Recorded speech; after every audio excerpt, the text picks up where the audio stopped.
ScribbleTalks, Ep.6. We are going to be entering the headspace of Brittany M. Watkins. Brittany is a contemporary artist currently in Columbia, South Carolina. Brittany, how are you? I'm doing well. Thanks for having me. You're welcome. Thank you so much for joining. I really appreciate you taking the time to do this. To give some people a little bit of background, you and I attended undergraduate together, and a few things that I just know about you over those years was your fantastic work ethic. Your creativity was just so outside the box, just beyond anything that I've ever seen from other students that we were in school with. You always pushed the boundaries with your work, and you wanted to challenge yourself with every project. You didn't put any limits on what you were trying to do. And I noticed that.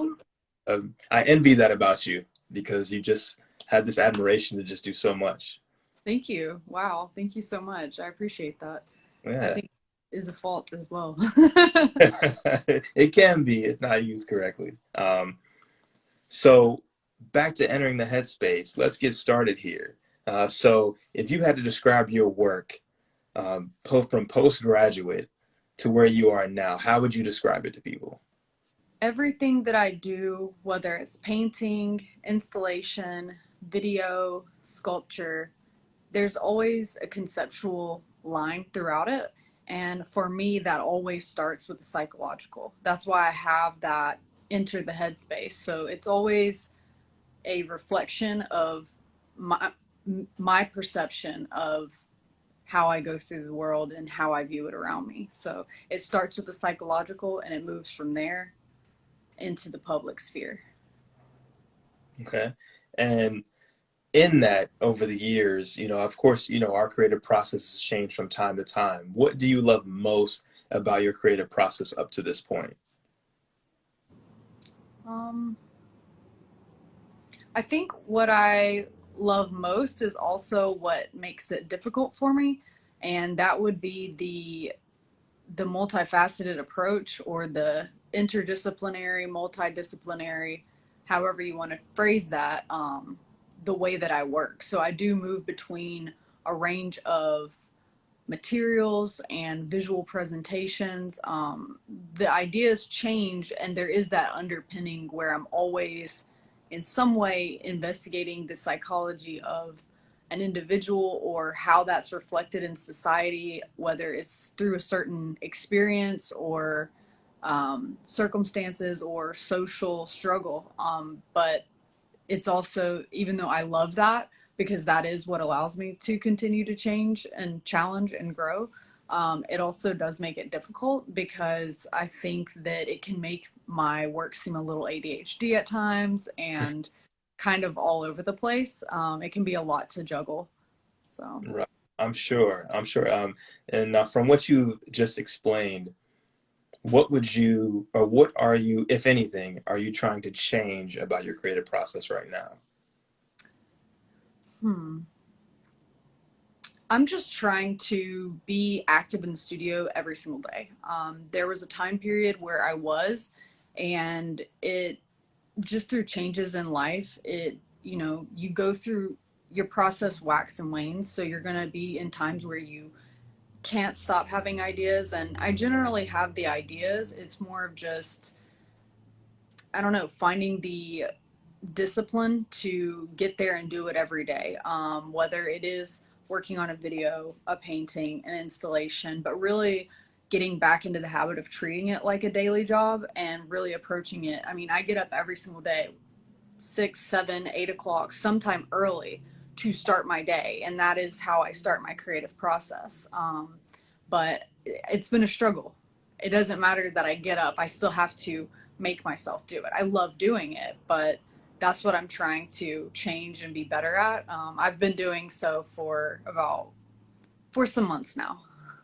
Got it. Got it. So let's delve deeper into that a little bit. I've discussed this with a few other artists at times when it comes to staying disciplined and to being consistent. But of course, there's the inevitable burnout phase.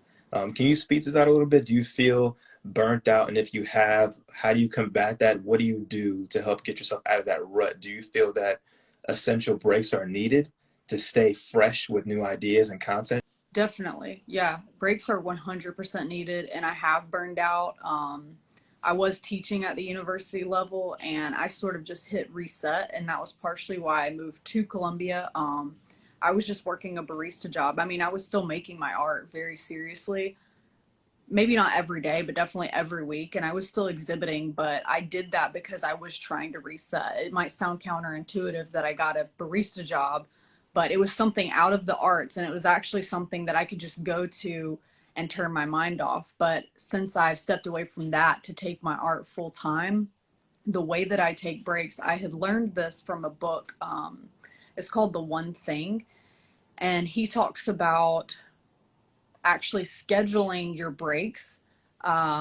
So whether it's in the daytime, I usually can't be that structured in my day to day, but when it comes to my month or my weeks, if I know I'm going to schedule with my friend to go here on these dates and we're taking it easy. You know, we're going to go to this art museum, we're going to go see music, we're going to go to these cultural events in person or do something that I don't do every day. For me, seeing those people that I'm comfortable with, being around them, and then going outside of my daily grind is really needed. And I find that by the end of those times, I'm actually ready to get back in the studio. I'm raring to go with ideas as opposed to just that force of getting up every day and trying to do it. And I mean, we get stuck in comparing ourselves to others, right? And that's such a challenge because we can't do that. That's not going to really be conducive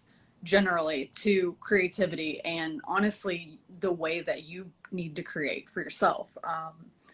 So that's how I approach it. I've started scheduling more vacations.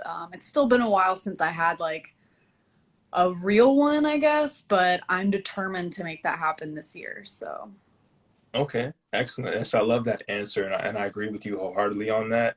Hopefully, you do get to have that vacation this year. I feel like it's well deserved. I know, looking at the timeline of your exhibitions and things like that, you do so many every year, and I can't imagine the amount of work that goes into it. So, hopefully, you can get that well deserved vacation. Let's see, my next question is it reverts back to me attending one of your shows in Atlanta when I still lived there. This was back in October of 2019 at the Met in yeah, Atlanta. It was a thank mixed you media. for doing that, by the way. Yeah, no problem. It was a That was mixed. so great. It was a mixed media installation, and I think the first thing I noticed when I walked in was everything that I noticed about you from back when we were in undergrad. I mean, the amount of work that went into putting that together, the creativity, the out of the box thinking, the colors, feeling completely enticed, fully immersive exhibitions, upon walking in, pretending that you're in different settings based off of what you see, completely taking yourself out of like not necessarily out of body experience, but removing yourself from like your current life circumstances and placing yourself within the art. Right. Can you speak to a little bit of the like what you were feeling and kind of like a little bit with the theme of that specific exhibition? Yeah, definitely. That piece was, I'm from Georgia, and while my work doesn't, I don't use text directly generally, while that's something I would like to aspire to, I do reflect a lot of political and social upheaval in my work through a language that isn't so direct. I like to have space for viewers to really kind of reach their own conclusions because I tend to feel like when someone is telling you what to think and how to see an idea, we are not really going to be open to listening to it. And so sometimes I find if we reach those thoughts on our own or start to have that conversation a little bit in our own mind, that it might be something that we engage with a little bit more. And so for that one, it did have my own, it had some metaphorical, so I used a lot of literary terms to describe it because, as I said, I don't like to directly put these things out there. If I did, I would use words. And so I do it with color, lighting, tone, the way that these particular objects are manipulated. And so for that one, I was looking at the psychological state as well as these class differences. So there was a lot of gold leaf in that piece, but you had this table setting. And so I was really looking and thinking about hierarchical systems and structures that have shaped our country. And being from Georgia, looking at labor and whose hands produced these things, who put this food on this table, who grew this. So bringing civil rights issues, racism, different things like that in a way that's true to my experience, a little bit forward in the way that I approached the way that table was set, and the way that I removed the chair legs off of it. There's a certain rawness there, and also sort of pulling back to my own childhood, which I don't like to directly address, but I think that if someone's faced with a table that's split in two, that's collapsing in the middle, there's imagery there built into like the Southern family dinner. And a lot of the tools and different objects in that show, it took your mind into thinking about what the economy was built on. You had pitchfork, you had tools that were really used, and those are things that they are part of the history of that land. And it's so whitewashed so many times, and I'm not saying anything directly to those perspectives, but I think just putting it into people's minds so that it's not forgotten and it is there, and really setting the tone of the reality of the contentiousness that is there in the land. I guess if that makes any sense. I know I'm talking in vaguenesses, but that piece was several years ago, so I'm Right. trying to kind of get back into it. But I remember at the time being really riled up because there is this widening gap between the rich and the poor, and with that, it affects minority groups even more so. And for me growing up there, just having had kind of a cloak over my eyes for a long time, and then having that revealed, it was something that I really felt moved to just try to at least address in the process and in the overall piece. Right. Absolutely. And I mean, that's a bold take and a bold statement, in that exhibition as a whole. So, I mean, I appreciate that. I definitely appreciated seeing that exhibition. And it was unfortunate that I missed the live performance that went with that. And I know you've done other live performances with other solo exhibitions. So we're going to just segue a little bit into Okay. how do you go about those? Like, what do you feel when you're doing that? Can you speak to that? Yeah, for sure. Well, that one was a little bit different. Most of the live performances that I've done were definitely conceptual works of art that go hand in hand with performance art, which was kind of a caveat of conceptual art. So I wasn't, in those previous ones, I wasn't as interested in any type of visual aesthetic. I mean, I still pay attention to it more so than some traditional conceptual artists, but with that piece, I had been striving to do a performance inside of one of my installations, and I wasn't sure what that would look like, but I organized with, I didn't know many people. While I'm from Georgia, a lot of people moved away. That's where I grew up, so I don't live there anymore. Just in the short time span that I could, I reached out to my best friend. She got someone and another artist I went to grad school with that was living there, and I pretty much asked them, hey, I've got these kind of domestic rituals or few little feelings that I will give you prompts to, and I will dress you. So I went out and found the clothes, I got their sizes and picked it out and dyed it to match the aesthetic. And then we did not practice. So, and that is one thing that I think is for me very true to performance as opposed to theater. There's chance, there's improvisation, there's the interaction that's happening in the moment in front of the audience. And so for that piece, that was really important to me. I had a vague idea. I knew I wanted to involve storytelling, because I was really interested in the relationship between storytelling and history, and where those lines kind of are melded. Who's telling the history? You know what I mean? And so, but the stories that were told in that performance, I did not know what those were going to be until they happened. So I had tapped into a certain mindset. I do it in my videos, And I do bring it in when I do live performances, but with that one it was quite different because I was using narrative and song and imagery that I was kind of creating right then and there. And I do recall that just the way that like stream of consciousness kind of happens, you can kind of pull from things in your mind. So I think you can kind of train yourself beforehand, depending on what you consume, to put it out in a certain way. Right. But you don't. But it's important that you don't practice or try to figure out exactly what you're going to say or do. And there was a moment in that performance where I climbed up the ladder.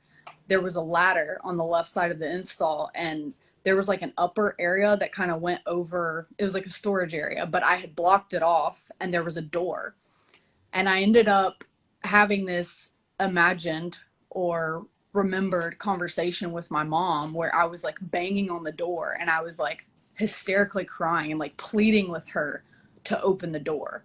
And you could just get this sense that I was really struggling with this feeling of being shut out or alone. And like my mother wasn't, she was shutting the door, you know, she was not going to be there for me in that way. And I know several people came up and they were just like, I cried, like I had tears, you know, I felt that. But I had no clue that was going to happen. Like it just came out of me. So Right. Do you now, I mean, with everything you just said, there's a lot of risk involved with that. And I feel that, not to say that a lot of artists don't take risk, but I feel like it takes us a minute to get there. Do you remember a time to where you started really pushing the envelope as far as, because I feel like with this, you were somewhat emotionally vulnerable in these pieces and in these live performances. At what point in your artistic career did you feel like, oh, I have to kind of do this if I want to really, if I want to see myself in a different light as an artist, or just fully experiencing different things to make myself a better artist? it would have to be sometime either probably somewhat after you and I had first met. I was definitely in undergrad, and I went to France with the study abroad program, and somewhere around that time period I had started getting exposed to more postmodern art. So again, going into conceptual art, performance art, things of that nature. But at the time I still didn't know what performance art was. I didn't know that that was a thing. And I remember I always had an interest in acting, and like film and stuff like that. And so I started kind of having these visions. And at the time, I didn't know if they were film or dreams or what, but I knew I wanted to make them. And I talked to a professor about it and starting to really investigate the female artists and the ones who paved the way, so to speak, for me. They were, you know, they were making themselves vulnerable and they were not holding back anything. You know, they said the personal is political. And I just thought, wow, you know, at this point, I can't continue with fear. I've got to just do it for the art. And that's when vulnerability and fragility and really just kind of letting myself be the vessel sometimes for the work took the forefront. Got it. And would you say that has translated to your personal life as well, to be very beneficial? I would. I would. I think we live in a society where a lot of people think that, you know, mute the emotions, push them down, don't address them directly, don't deal with them. And I would say that a lot of those issues are coming to the forefront and they're showing more so. The issues are coming out, you know, especially with video cameras being around. We're seeing a lot of mental health issues and things. And I do think that being vulnerable in your art and being vulnerable as a person and realizing that that is a strength, um, it's crucial. I would say to our own evolution, honestly, you know. Yeah, I mean, I agree with you, and those are very excellent points. So thank you for sharing that with me. Um, aside from aside from that, this is a perfect question to get into. What would you say the biggest lesson is that you've learned personally and professionally? And if you feel like you don't necessarily want to share a personal lesson, you can keep it professional. Let me think about that.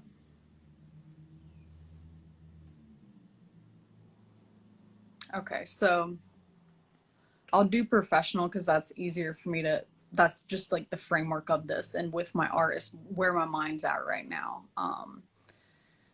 So being that ever since I found out what an installation was, I wanted to create that. I wasn't sure what the material would be. I didn't have the vision of a set idea at that point, but I knew I wanted to make it happen. And I had to latch onto that vision and trust it. So I would say, I guess it's a two-part for one lesson: to trust that vision and not forget it, so that, because if you settle, then you're definitely not going to reach it, and you're going to have to fail a number of times before you can actually make that vision a reality. And the second part was to use the tools that are available to you and not be afraid to ask. Because the installations that I have created, I didn't have funding, I didn't have money, and I made it work. I took my birthday money, and that was, $200. I can make this installation happen. And so that's how I started using whatever was around me to make those artworks. But for years, my mind was not shaped to think that way. We're so afraid to ask, and I think that we're kind of brought up to think about products and materials and things in a certain way, and we see the obstacles rather than seeing the opportunities that are there in front of us. So I started to really notice, I'm driving down the street, these trash piles, people are putting their furniture on the sides of the road constantly. These are things that are indicative of our society, as well as materials that are available at my fingertips. I don't have to have money to get these things. They're simply there. I can take them. So, the two part: remember the vision and don't be afraid to ask or take what is there for you. The opportunity is right there. Right. And that would, that obviously requires a lot of grit, and you have to be passionate about what you're doing to reach that point, to where you don't look back, to where you don't hesitate, to where you don't question yourself and your abilities, or who will be available, who won't be available. You realize that, okay, as long as I do as much as I can do, there's a large possibility that this will actually work out. Mm-hmm. That's difficult, but It is. it's possible. I still grapple with that on a daily basis. But I just find a way to keep going. Right. And the fact of the matter is that you've done it before. So, and well, you've done it not only once, but multiple times. So each time it's like, okay, yes, I'm in this space, but I know I can get out of it because I've been in that space several times before. And it's always, worked out to my advantage. Right. And I've kind of seen my vision through. Mm-hmm. Um, okay, I know, or I think you have an exhibition coming up in March. Is I that do. correct? I do. It was a little confusing because it was initially with COVID and certain things, and the gallery actually expanded, so they relocated, and with holiday times, the show got postponed a little bit. So sorry if that was confusing. I'm 99% sure that the opening is happening on my birthday, March 19th. So. March 15th. And where will this be? That's at Good News Arts Gallery in High Springs, Florida. Okay. It's an artist-run space. It was actually open during the pandemic.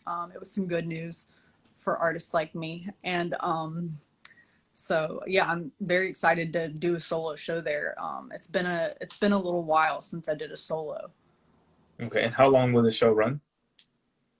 The show will run until the end of April. So it'll be up for a little, I think they usually like to give 6 to 8 weeks to each artist. So. Okay, great. Yeah, that's exciting.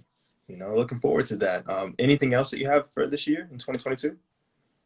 Yes, I have that. And then this studio that I just got into, I'm doing just an open studio event here in town. But I'm looking forward to that because I've been in this space, not this studio, but in Columbia for a few years. And because of the pandemic and restrictions and making sure people are safe. I have not really engaged with my community here, and I really want the opportunity to do that. So I'm looking forward to going to having my studio open. It's through the art center, so the public will come through here for that. And then I have there's a gallery here called If Art Gallery, and there's a experimental sound musician who he's done several performances, and he invited three artists, three local artists, myself included, to create work in response to his sound creations. So I went and saw him do a live performance, and I'm making some sculptural and painted works for that. So that'll open May 21st. He's going to have a sound installation, and then us three artists will have different works that we've created, still in our production manner. Like, it's not derivative, but and then after that, I have a 3-person show in Augusta, Georgia at Westobu Gallery. And that is going to be another iteration of the show that I did in Miami, expanding a little bit more on the ideas, and a different approach, but same 3 artists. So that'll be with Lucia Riffle and Elise Thompson, curated by Allison Westerfield. And then I've got some other things after that, but I don't know the dates yet, and they're still kind of like in the works. So I just feel lucky that this year I had things booked for 8 months out. Right. No, and I'm happy and excited for you. I'm excited for all your, upcoming exhibitions and solo shows and everything like that. I know that it's tough out here, to set it up, to even, like you said, have shows booked 8 months out. Of course, there was a time period where it wasn't always like that. So I'm excited for you, and I congratulate you, on all your upcoming success. And with that being said, is there one piece of advice that you would give for up and coming artists? I was thinking about it on the last question because they're kind of similar, but it would be to just keep going. So actually, one of our old professors, I think that was the class we met in, Dave Collins' ceramics class. That's it. I remember him telling me this, and I was kind of baffled at the time, but he said, it's a war of attrition. And I said, what do you mean? And he said, you just have to keep going. And to be honest, I mean, it's not an easy path. It's not, you don't do it because it's easy. You do it because you have to, and you need to do it. And at least that's true for me. So for me, I just have to keep going. And like you said, the obstacles are going to be there, but if I just know that I keep doing this and I try different strategies, the path will become clear and it will present itself. So Right, absolutely. And yeah, Collins is a cool guy for sure. he's an interesting one. Yeah, the class was a lot of work, but It was. he did have a great personality, and he was really all about the arts. And there's been professors where they don't have the heart in it, but he definitely put his heart into what he was doing, what he was teaching. So I appreciated that. He's an amazing professor for sure. I took him for granted a little bit when I had, it's sometimes difficult to see in that moment when you're an angsty teen, Right. To realize what you actually have available to you as a resource. But he definitely helped me when it came to getting to grad school, and I will be grateful forever. So Right, and I feel the same about that, kind of taking that experience for granted. Looking back now, I see all the positives from it, but in the moment, it's late nights, it's a lot of work. You don't know if you're going to make it. You feel like, oh, this is a great idea, but it doesn't really turn out the way you'd hoped. right. You lose projects, you break things, and then you have to start over the day before. But it teaches you so many things about yourself and, how you're able to cope. So definitely appreciated that class. You posted a quote on April 1st, 2017, and I screenshot it, and I still have it in my phone. Oh my gosh. I'm so curious. And I don't want to hype it up to be something, but I just like what you said because it does obviously relate to art and talking about not having the supplies or what you need to kind of push on and move forward. But this is the quote. So it's money's a lot like shit. You pile it up and it stinks. You spread it around and stuff starts to grow. So what does that mean to you? Because this is what you posted. So what does that mean to you? Wow, I don't even remember posting that, but that's funny. I wonder who wrote that. I tried to look it up, but it didn't come up for me. I was trying to see who quoted that. Hmm.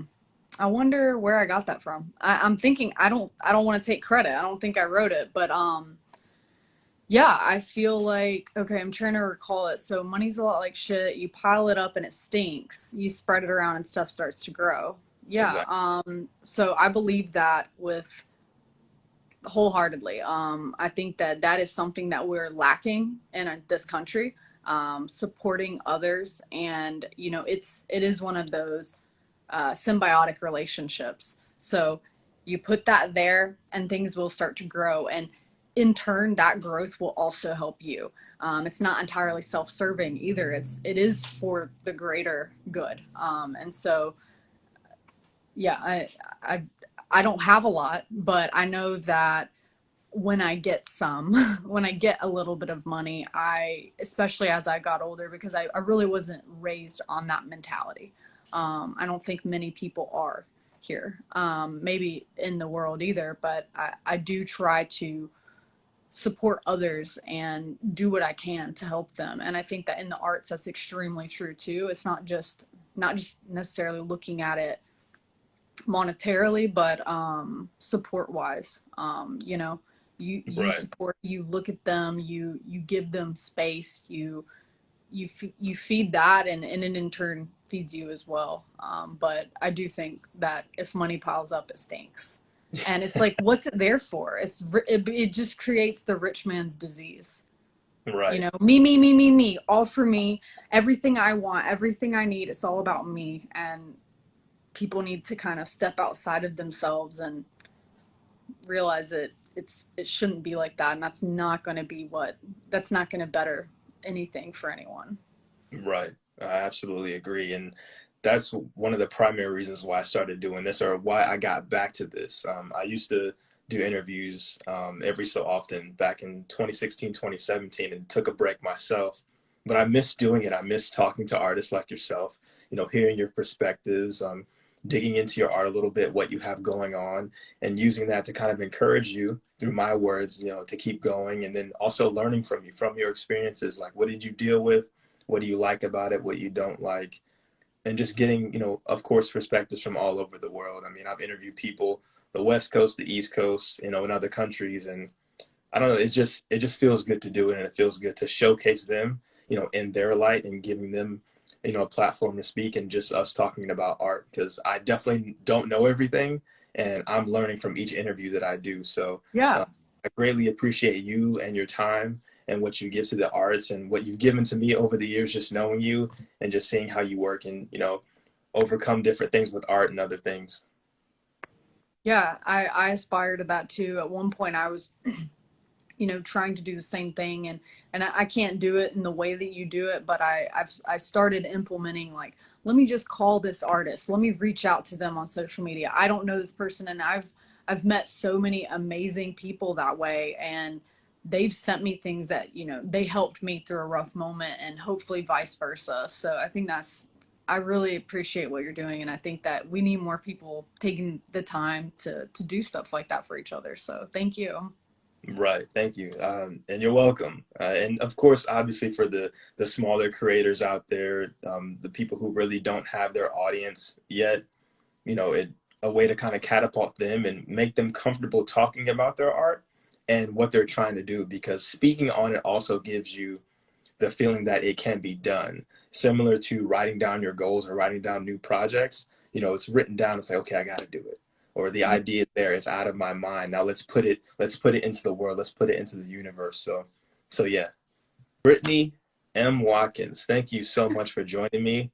I really appreciate it. She is a contemporary artist from Columbia, South Carolina. She's got plenty of solo exhibitions coming up. I will put her web address and her Instagram tag on this video and in the description when it's posted. Thank you so much, Brittany. Take care. Thank you. I'll see you later.